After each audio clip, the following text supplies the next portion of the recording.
fin de semana ya está aquí, pasamos con Diana Alvarenga, quien nos dice qué eventos hay en nuestra área. Estamos en el Portland International Auto Show.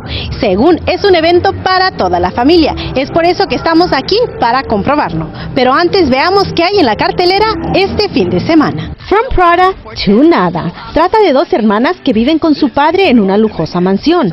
Pero su padre fallece repentinamente y su vida de lujo cambia. Una de ellas se niega a admitir que ella es de ascendencia mexicana, pero con el tiempo se van dando cuenta de las cosas hermosas de su cultura.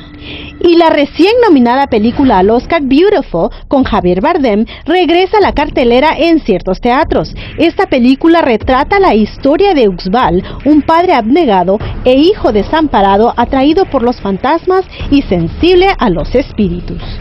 Fela llega al World Trade Center en Portland. Esta obra explora el mundo de la leyenda Afrobeat Fela Kuti, usando su música pionera, la cual es una mezcla de jazz, funk y ritmos africanos. El Museo OMSI tendrá la exhibición Egipto Perdido, Secretos Antiguos y Ciencia Moderna, la cual ilumina esta notable civilización egipcia.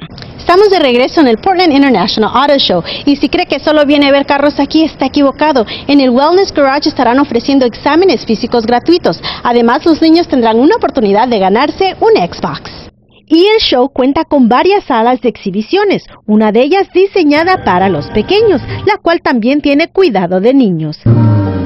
Amigos, efectivamente el Portland International Auto Show tiene actividades para toda la familia y es algo que no se puede perder. Estará aquí hasta el domingo. Es todo de mi parte, regresamos contigo a los estudios, Roxy.